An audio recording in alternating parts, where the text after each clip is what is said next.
Well, and welcome back to another thrilling episode of Off the Dome. I'm your humble leader, Jordan Brown, and with me, as always, is our lively legend. Say hi, lively legend. Hi, lively legend. Rick, it's so funny.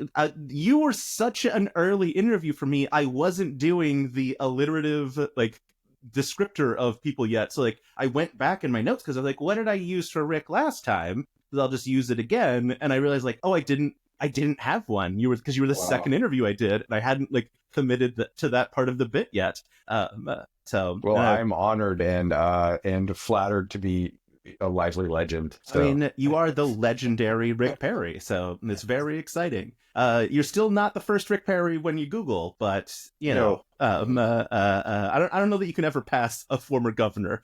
No, I get about lately I've been getting about 2 or 3 emails a week. Because I have an email address that's at gmail.com. It's very similar to what his email address might be. So CNN and Fox News reach out to me on a regular basis asking to do a segment, and I just don't reply. So. You should go on. You should go on and be like, did you not mean me? An executive producer for Dimension 20 is not who you were looking I to have make thought commentary. about it. It would be very... I wonder how far you could get into the process before someone realized it. I think you could make it to air based on how thorough they are. Anyway, I was doing a deep dive into some things today, and I came across your website, which appears to not have been updated in quite some time. No. But there's a very fun thing on there, which is 3D renderings of the dome that you have it seems like just built for Dimension 20.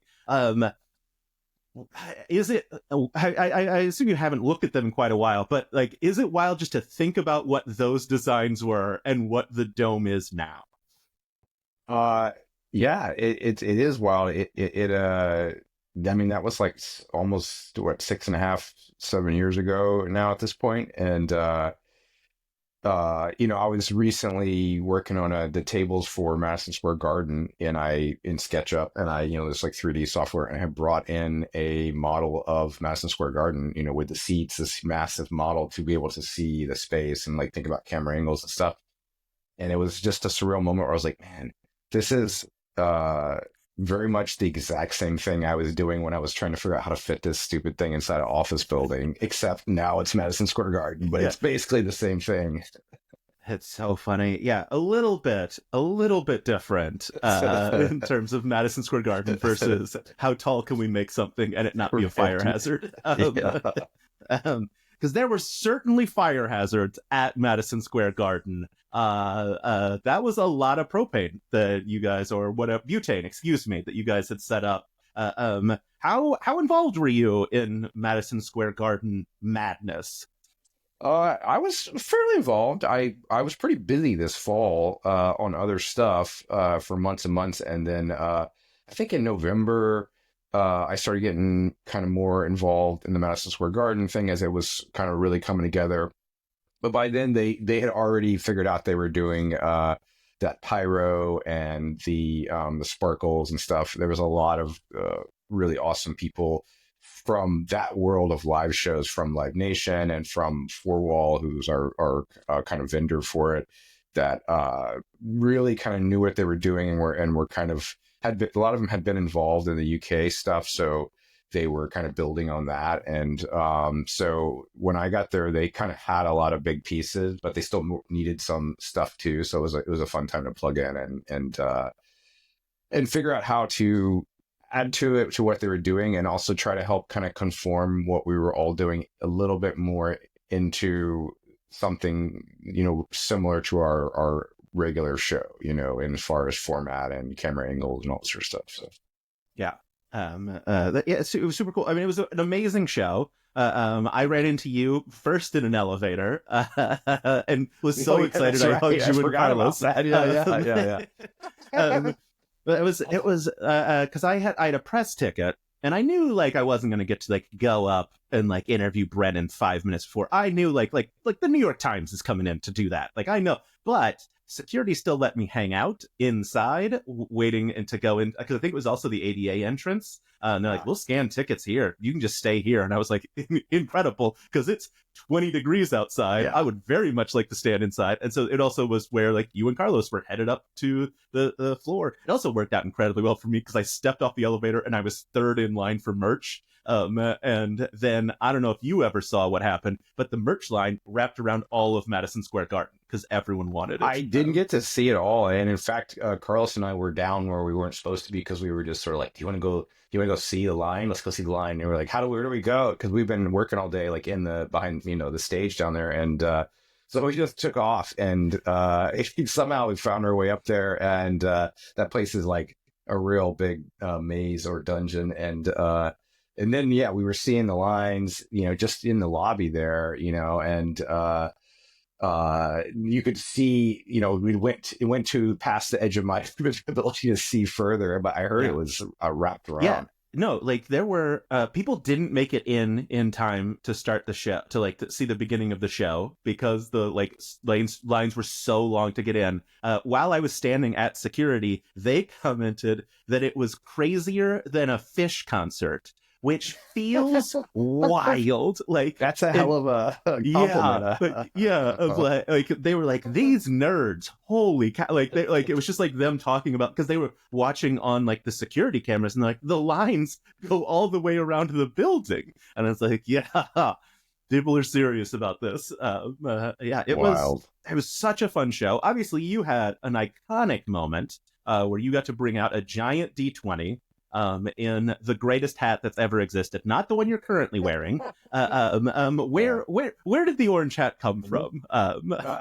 Well, at some point, I think they had already knew that they wanted a big D20, so we were like, okay, we got to get this big D20 made, and we tapped Casey McGeorge, who was art directed a bunch of seasons and also designed 20-sided tavern. Yeah, that was going to be my guess if I had to guess who built the big D20. And made that D20, and just really knew how to do it. So they made it, and Jesse Heron helped paint it stuff. And then as we were talking about that, we were like, oh well, this should be a reveal, because we figuring out kind of the language of the show, or that economy, is like, this is going to come out at a big moment, so we don't want it to be out on the stage, which means it has to get out on stage somehow, has to be revealed somehow.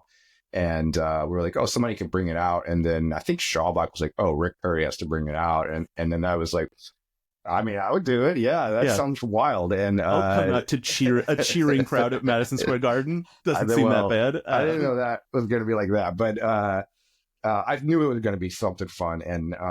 And then Brendan was like, well, yeah, you should totally do it, and you need to wear an orange hat, And I was like, okay, yes, sir, I'll get an orange hat. So we did.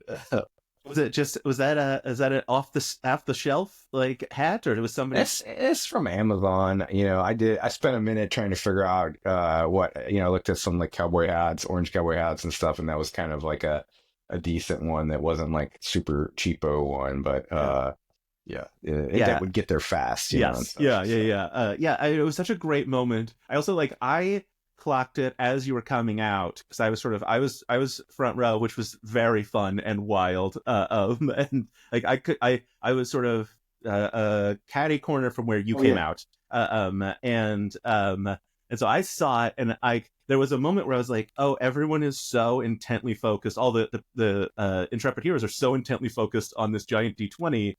I don't know if they're going to notice Rick's hat. And they did. But there was definitely a moment where I was like, I think they're going to miss the hat, which was very funny. I mean, I guess I need a bigger hat, Yes.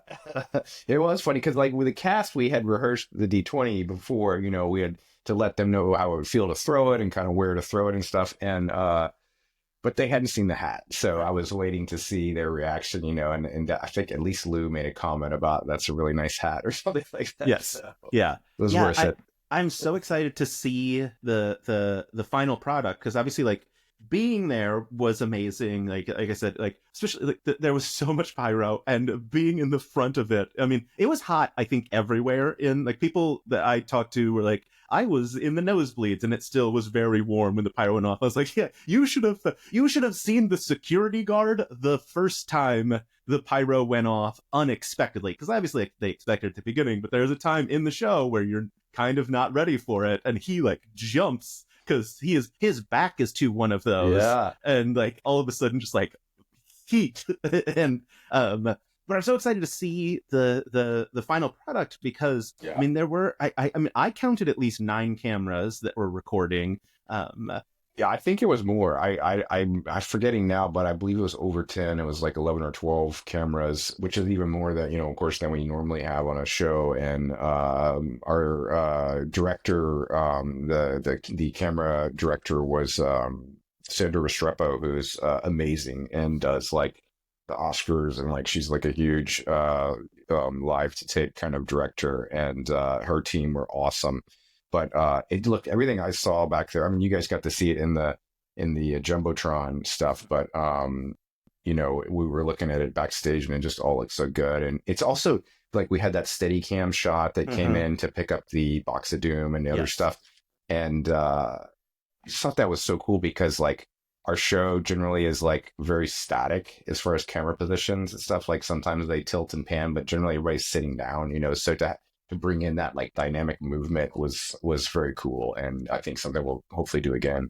yeah, I there's the Steadicam walk right in front of me to like go up to the stage, which was very cool. The other side of it, like across from me, had like the big jib that was like craning around. Like it was really cool to just see the like I said, I'm excited to see a final product, because obviously I got to experience it live, but I had a very specific vantage point, which was couldn't see most of their faces, which is fine, because it was about the experience. But yeah, it was intense. That was so much fun. I mean, it was also super fun, like, and like probably not super surprising, but obviously like people lost their mind when you came out. But like the like VIP box, that had like Sam and Abria and Izzy and a bunch of other dropout folks, like did like wave to the crowd at the end of the show. I don't know if you were out there still for that, but like people lost their minds just seeing like Sam waving to the crowd, and it's just like, yeah, that's who this group, more committed than Fish fans. They see someone they know, they're gonna cheer for it. Yeah, teeny tiny. Yeah, I saw that stuff on social media. It was awesome to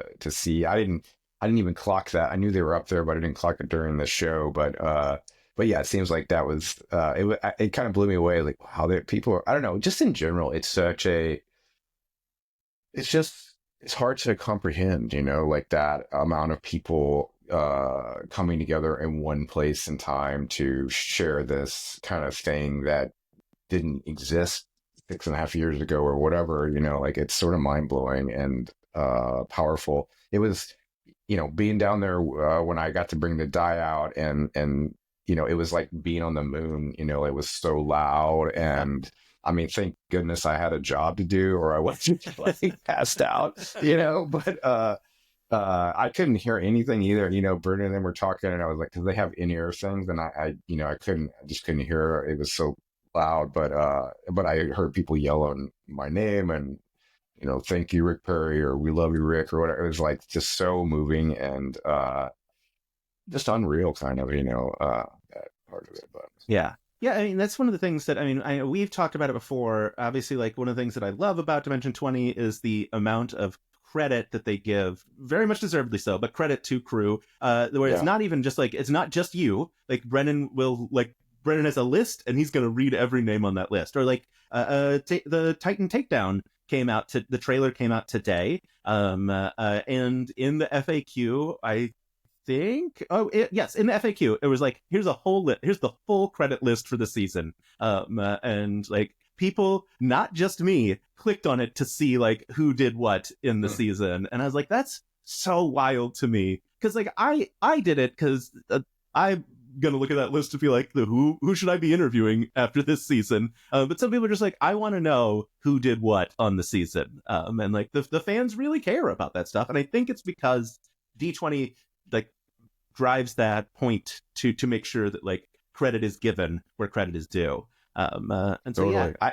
I think that comes from the cast. Honestly, speaking of credit where credit is due, is like, I mean, Dropout certainly is a great production company, and I think they do a lot of incredible things. But specifically on our show, I know like just the cast cares about who made the thing, and they from the beginning have been like, oh, you Rick, you son of a gun, whatever, like, or Jesse, whatever, like it's like they appreciate it in a personal way, and I don't know, that's just the um, kind of organic and live and joyous like situation that the show's made in, so but it is a real special thing, and it's not something that happens a lot in TV and film or digital media. So I know all of my team is really grateful for it, and now we have the list that we do kind of formally, so we don't forget anybody, and um, I think it's one of the things that keeps people coming back to work on the show and to want to be involved in this like fun thing that we're doing. Yeah.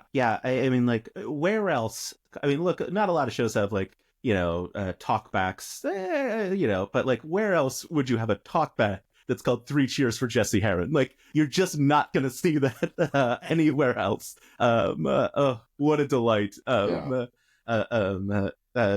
Yeah, I know. Like, I'm sorry. So I mentioned Titan Takedown. I know I sent you some questions in advance. They were real. I don't. Questions may be too general of a term. I sent you some topic areas. I was like, if to help you have names in case you Yeah. needed them. But I didn't send you anything about Titan Takedown, so I won't ask you any specifics.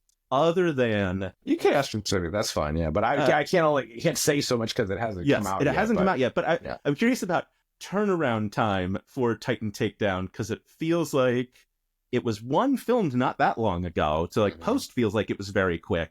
But also, from what I have heard, there was a very short window of production for this. Yeah. Scheduling is always so tricky with both with a full like or a longer form season, because we can only make so many episodes a week before it is too taxing for our DMs. Like they need writing time. You can't just shoot 2 episodes every day for 5 days in a row. It's just too much. So then you want to space it out some, but if you're spacing it out, then you actually have to make room for people to do their other work, right? Because we're not going to book people for a full week and only shoot them one day, So anyway, what that means is the schedules get really complicated and spread out, and then when you have like kind of a I don't know, kind of like a sort of stunty season, like a drag season or a WWE season, then those folks are busy, and they're super busy, and they're in their own world, and that's even further complications. So yes, we did this in a very tight window. We were shooting another season, and we stopped doing that and shot this season, and then went right back and finished shooting the other season. Wow. Yeah, so that's it's intense. kind of a turducken of a season, if you will. That's amazing. And I just I don't understand how Brennan's brain works. I don't know if he was the DM for the other season, but I know Intrepid Heroes filmed pretty recently, because we do know they're going to be the next season after this one. That was in the FAQ today. But Brendan is at least involved. He's an executive producer. Like, Brendan's brain is a mystery to me. Kevin Stiller posted a video today where he he did the trend where you're like, can you watch my boss? And set a phone in front of someone, and he said it in front of Brennan, and Brennan just immediately went into a full monologue, just no prep. Brennan's just ready to monologue. Which it was in the drag season. I don't remember who said it. It was do you write these down? And I was like, Brennan does not write monologues down. Those live in his brain. Yeah, it's incredible. There's some stuff, I think it's on this season, that is some timed, not really monologues, but timed sort of things, and where he had to do something for 30 seconds that is sort of improvised, and it's do you want us to put a little counter? What can we do something to help you with that? He's like, no, I got it. And he's like a superhuman in certain areas. It's astounding. Yeah. Is there anything that you can say you're excited for people to see in this upcoming season? I lost my mind at the ring microphone coming down in the dome. That's really good. Yeah. That was me laying that down. It was a really fun season. Like, I feel like this has kind of been one of Carlos Luna's you know, brainchilds. This idea of like a pro wrestling season for a long time. Of just that similar to drag in certain ways, that like this whole other arena of these improvised sort of storytellers who understand character and beats and big drama, and they are also totally different than TTRPGs, and like let's try to like cross the streams and like see what happens, and so it's been something we talked about for a long time. And so that was really exciting to bring it to life. Really cool to work with WWE superstars who are just really talented people, really busy, like super hardworking, high integrity folks that just kind of came in and kicked butt, and made a lot of. It was really cool to make a little wrestling ring and to do like I love, I mean, this is kind of Greek, but I love Greco-Roman stuff in general. So it was fun to do a DM screen like that, but with like a neon sign. And we did a fun thing with the minis where, we initially were like, oh, what if we did action figures, because that would be really fun to, there's this tradition of wrestling action figures, but the scale was not quite right for like what we wanted to depict in the ring and stuff. And so we kind of compromised, but we made like about a little bigger than double size mini. So every mini is kind of like a little action figure, and there's something neat about that. They have a lot of detail. I think they did a really good job on the mini shoot. I don't know. It's going to be exciting. The projections are killer. We worked with this great artist named Tyler Lockett, who is fantastic illustrator. And he did some really awesome illustrations. I don't know. It's a good season. It's a really solid season. Yeah, I'm really excited to see it. Is a double-sized minis just mean you're 3D printing like a ton of things? Where are you finding those? So we had to basically 3D print everything. There's like a crowd for part of it where those are like just like giants and elementals and things that are already kind of in that size. But generally, we did a lot of 3D printing. But there's not a lot of wrestler minis out there. And so we worked with Margaret Dost, as a 3D sculptor we worked with in the past. And she did a bunch of like most of the sculpts. And we did little kit bashing and different things to kind of get to the finish line. But it was a lot of 3D printing and a lot of custom miniatures. That's super cool. I'm so excited for it. Yeah, it was. I mean, I also saw the Chelsea Green post. Like, I knew it was coming, but it was still really exciting. I will also say, look, integrity on my side. I didn't talk about that post anywhere on the internet. What's funny, when that happened, I was like, oh man, and then I was like, I think it was on Reddit, right? It was on Reddit, yes. Yeah. And so we were like, oh, oopsie, and we were just talking about it. I was like, it's so funny. I feel like sometimes Dropout fans are like have such high integrity that they're like, I'm going to pretend like I didn't see that because they don't want me to see that. And it's just, it is what it is. And I appreciate it in a certain very sweet kind of way, I never, like, I got a bunch of, I had some comments about it that were like, do we think it's going to be like Titan Takedown, or like, have you seen it? And like, I didn't reply to them, but whatever. But like, I never saw anyone, at least on TikTok, and I get most Dropout content on TikTok. I didn't see anyone making videos about it. And I don't know anyone else who did either, which is pretty wild. But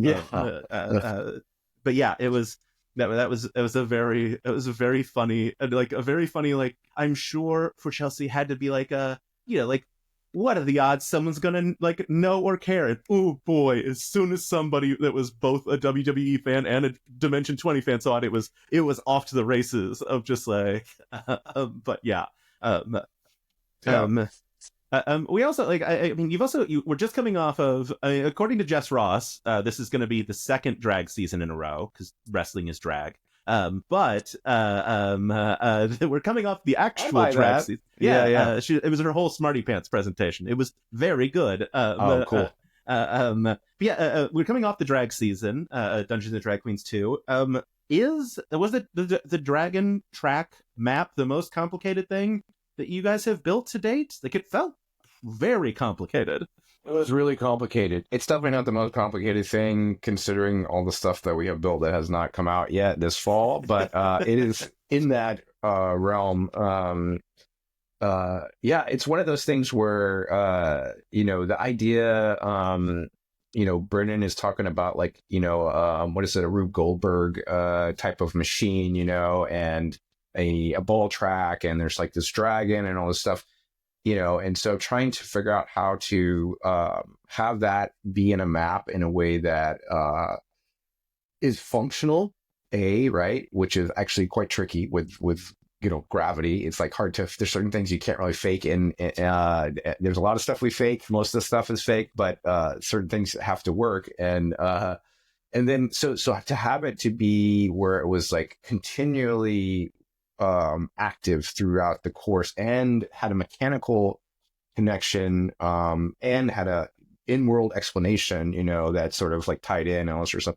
So that was a really challenging and fun thing to figure out. And then fabricating it was a big challenge. That was, I think, Jesse Aaron and Aaron Key, and then I think Kelsey Hunter and Amber Paget got in on that at the end too. But there's just a lot of sanding and testing balls and sanding a little more and adjusting things, to get it to them to all roll well. And then the dragon itself was, I sort of did most of that. We worked with a 3D printer out of Germany. I can't remember. I mean, a 3D sculptor. I can't remember her name, but she did the actual dragon head sculpt, and then just figuring out little servo motors, a little elevator, and Greg Pinsino did some of the painting on it and some of the fabrication. And then actually Kevin Stiller did the animatronic programming, because I had it all to where it went to DMX, which is to say you could control it with a lighting board, all the lights and everything in the fog and in the mouth and all that stuff.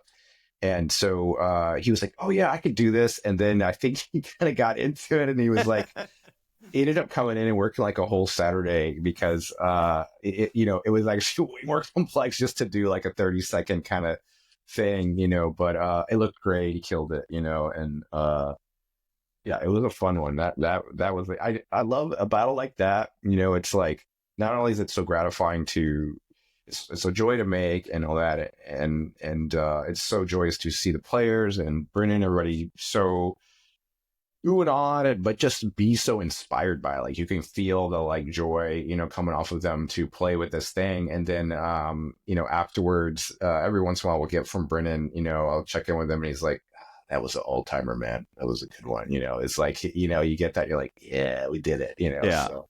Yeah. That's so fun. Yeah. I will say, when I first, so I fell behind because Drag Queens was coming out right around the time that like Madison Square Garden show was out.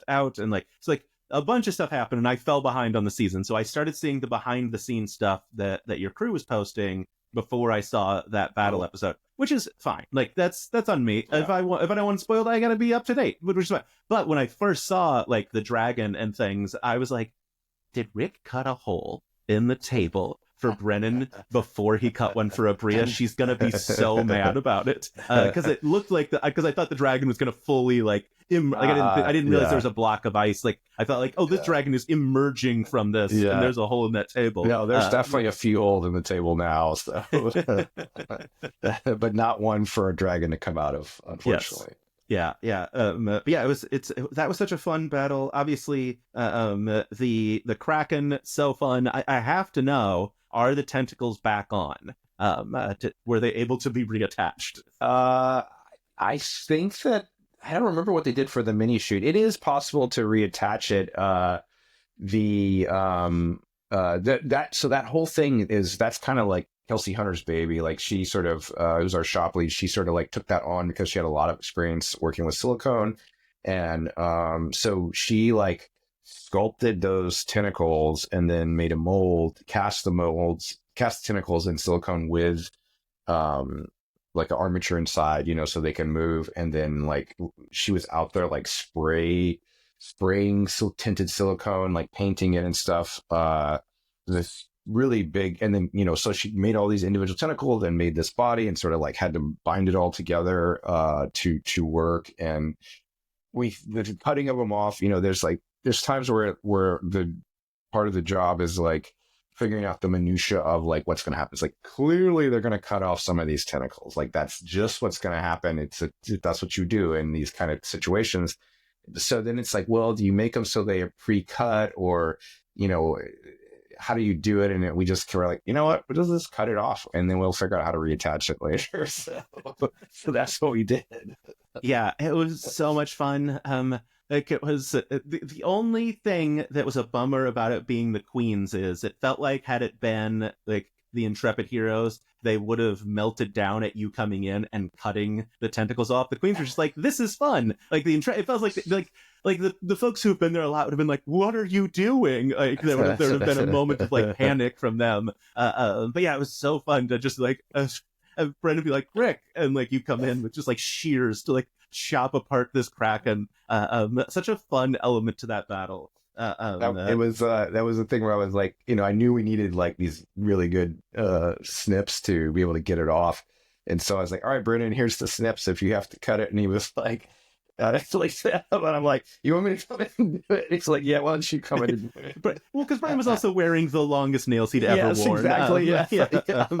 And I, granted, had lost probably most of them by the time you came in to cut it for the first time, but obviously didn't know if that was going to be the case. Although I do hear that Sky Smith won a bet with Abria about how many nails Brennan would have by the end of the episode. Which shout out to Sky. Shout out to Sky.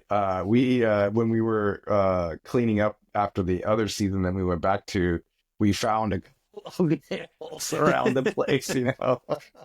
That's so funny. Speaking of Sky, are you bitter that they were stolen from your art team to go keep track of the lore? Is there a feud building in the D20 world?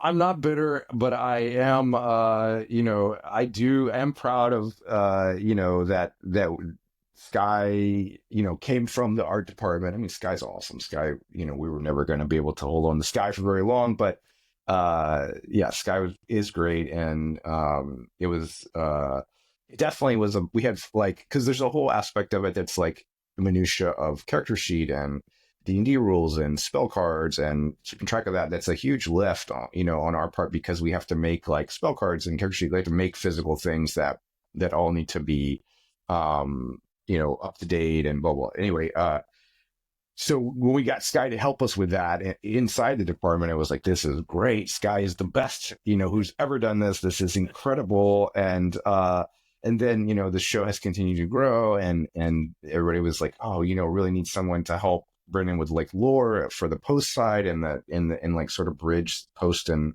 production. And like, what about Sky? I'm like, what about Sky? Sky works for us. And they're like, well, we need her. I was like, okay. But that's very funny. I mean, well, speaking of folks that work for you, that's a transition, right? Lopez Island. Yes.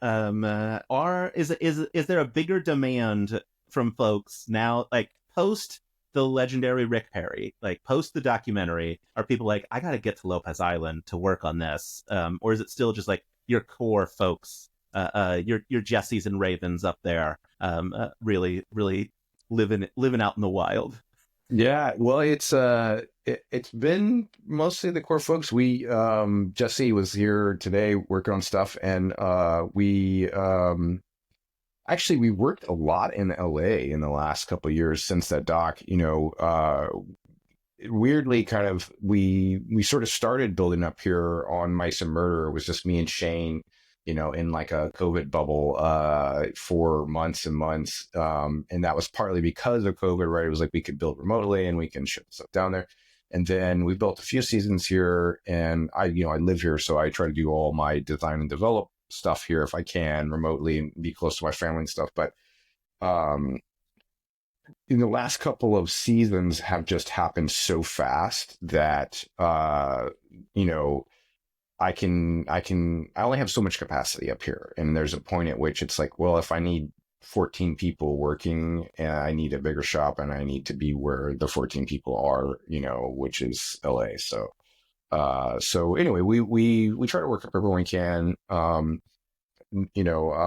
have people reach out to me all the time, a couple times a month or whatever, at least, just less trying to like come up here and work, and more just young people who are in college, or just out of college, and who are interested in working in the industry and working in the art department, or have theater background and just want to know more. So I really enjoy talking to those folks and trying to give them advice or whatever I can to steer them, a little bit or whatever. But yeah. Yeah. What is some of your advice for the aspiring artists out there? Um, uh, You're screwed. No. um, I mean, a lot of it is specific to the film business. I worked in TV film for like over 20 years, I think now. I worked in Austin for a few years, and Dallas and New York and LA. And it's a tricky business to break into. It's sort of an invisible business. It's sort of like there's not really jobs posted anywhere. It's all kind of word of mouth or referral, and so you kind of like can't get hired until you've already been hired, type of thing. And so there's this kind of barrier that you have to sort of bust through to get in. And so a lot of it is just around like advice around that, and you know. Talking about creative stuff, for me, people who are young people who are in the beginning of their creative development, or in the process of kind of growing as artists and stuff, I usually, try to suggest people to find other folks who are making work that inspires them, like peers in their classes or their community or whatever, and try to develop a friendship, and a especially when you're kind of young and maybe have time, to where you can just sort of create a little micro culture where you're trying to impress each other, and sort of focus on creating work as a way to have a dialogue, and to just sort of like create a little magic. It's for me, it was a great way to grow. And so that's the thing I try to share with other people. But I don't know, just try to answer whatever their questions are. yeah. So. No, that's beautiful. Yeah. Obviously, like one of the first projects you worked on is Price Master. Truly one of my favorite parts of the documentary. Just like what a bonkers idea that was. Of just what was it? You ended up selling, the only thing you sold a day was like a $5 bill for $2 or something. A dollar bill that we sold for like 67 cents or something like that. So funny. Just so obnoxious to be like, have people come up and be like, that's $10,000. And they'd be like, what's your problem? It's just incredibly funny. Thanks, man. That was when I was in undergrad, before I was working in the industry, and was studying art in North Texas. And speaking of a kind of cell of radioactive creativity, kind of, that was a group of people that I was doing a bunch of different performance art and sort of things like that with. Back then it was very subversive and irreverent. That was sort of the mode we were working in back then. But yeah, so good. Yeah, I look, I don't have any way to transition out of Price Master. I mean, how could you possibly? Have you ever given any thought to like some folks, but really interested in like a full behind the scenes, like how it's made, like professionally shot, like let's say the Kraken, of like from concept all the way through to like snips, any ideas, any thoughts of that, like in I think that would be awesome. I think it would be awesome. It's come up. The ideas come up a few times. I know from having worked on reality shows kind of early in my career that as a crew person, that that type of stuff tends to like double the workload or the time, because you have to like be like, hey, we're gonna like sand the thing, and they're like, oh, they're sanding the thing. Okay, just a minute, let's get so it's like this whole slow motion thing. But I think it'll be really cool. I love that. I mean, going back to what you were saying before, it's so cool that the Dropout puts this spotlight, and Dimension 20 and the cast put the spotlight on the crew folks. And I think, well, I mean, obviously, I think what we do is neat and fun, and I think our team would be super down for it. I think it probably will happen at some point. It's just probably about finding the right moment, Yeah. but I think that'd When be you cool. don't have like a week turnaround time, you can actually like dedicate some time to Yeah, like yeah, yeah, yeah, filming. yeah, yeah. Yeah, all right. So, look, I know you're not going to answer. The sock in Miss Mag 2 is how did you do it, Rick? I'm happy to answer that question, actually. The so It's a little similar to what we did for A Court of Fey and Flowers, which is to say, and similar to what we did for Never Stop Blowing Up. It's like a very genre specific thing, and we want to have hand props, and we're working with genius improvisers. So it's really about, on my side, it's really about just working the genre enough and coming up with props that will work well, that are good toys at the table, and that are not too specific and not too open-ended and sort of specific. It's like this fun little puzzle to identify these objects, and that are kind of different enough from themselves, and they are quirky and funny and all this stuff. And then you just make a box of toys, basically. And I'm like, here's all the things, here's all the trinkets, Abria, like what do you want to give to someone? What is this little woven basket shaped heart mean? And then Abria or Brennan or whoever will apply their genius and just be like, this is this. And then suddenly it has this, it's like a meeting. It's like where our stuff and their stuff suddenly combine in an instantaneous moment, and it comes alive. Is really rad to see, because we have our own idea of what all this stuff is when we make it, and then we don't know what they're going to do, or even what they're going to touch, or what's going to even make it into the show. So for that, we had a bunch of like a list of I think 20 or 30 objects that were in the orrery, like as if, for me, I was thinking like, well, the orrery's got like a glove box or whatever, you know what I mean? Like there's like stuff that's there from other wizards. And so they all knew what that stuff was. And so they were basically picking stuff off of the list, but they could stretch it and bend it how they wanted. Some things they made up that weren't on the list. So it wasn't, it doesn't ever fully work exactly how we planned, but that was the sock. We had a sock back there. I knew he wanted the sock. I was holding the sock in my hand for about 10 minutes before I brought it out. So the sock was warm, but it was not off of anybody's foot, because that would be not good. Yeah, not great, but yeah, it's very funny. I know I messaged you after because I was like, how it was like watching. I don't know how much time you have to watch other Dropout parties. So like, there's a VIP episode where it's John Early and Caperland, and they like make reference to the fact that they sell soup. And in a couple of minutes in show, someone walks in with a briefcase that has 3, like, I think, hearty, chunky soups where they have taped over the labels so that you can use them on television, and like have handed them to them. And I was like, but how did you get those that fast? And that is what the sock felt like. And I was just like, I have to know. Anyway, I messaged you on Instagram, and you wrote back magic. So yeah, I mean, we try to get ahead. You know what I mean? Like, there's a certain amount that we can actually do stuff that is, but then there's going to be a certain amount that is still like, oh yeah, we need to go get this. Like, I think there, for Miss Mag 2, there was a like a makeup compact that Erica used. Came up with it, and I was like, I don't have that, and luckily we had a little time, but I had to go make that, real quick, so it happened. Anyways.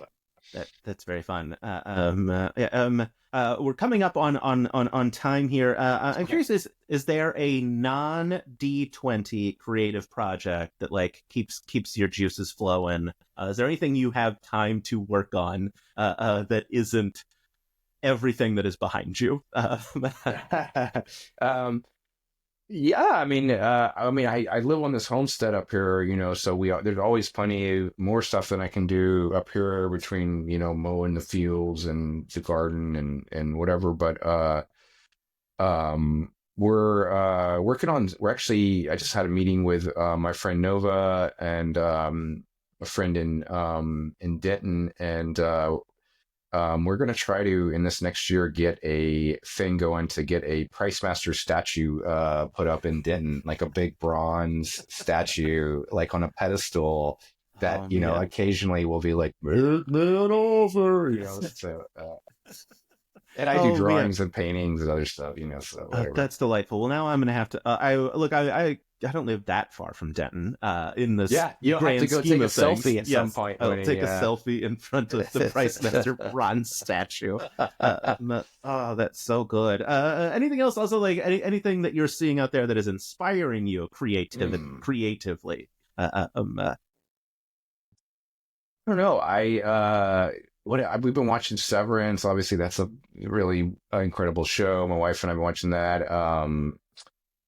What else? What's been? I was finally talking. Started. Oh yeah, go ahead. Oh, I was gonna say I was doing a live thing today, and Sky was there. We were talking obviously before like the trailer started, and we were like, it would be great. Like we would like to be severed so that we could just like not have to experience most of the world right now. Wouldn't that be cool? Oh yeah, that's so true. I that occurred to me as well. It's just sometimes you just want to be able to like turn it off, but you can't, and I guess we shouldn't either. But right, yeah. We especially, but you and I, we're two of the people that definitely can't and shouldn't. But that show is incredible. I finally started playing Baldur's Gate 3 a little late, but it's really good. It's so good. I mean, I know that everybody said that it's good, but like still, it's good, so. Yeah. That's very fun. All right, final question, and then I will let you go. Is there anything you wish a DM would ask for that they have not asked for yet? That's a really good question. I really want to do a season that is that's more abstract and weird, where like instead of miniatures and props, it's like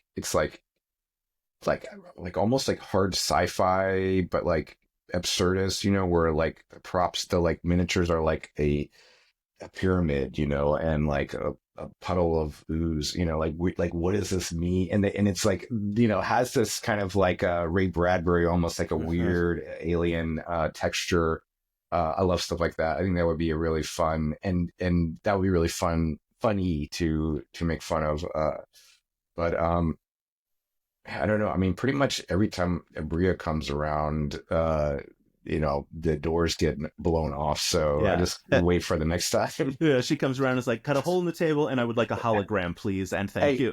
Listen, I saw her in New York, and she was like, Rick Pyro, next time. Pyro in the dome, no problem. Yeah. I was like, I'll get right on that. Yeah, like I feel like Smoke was maybe pushing the element or the boundaries of what you can do in terms of like physical effects in the dome, which is very fun. But like, we need a bigger studio. Before we can do that. Yeah.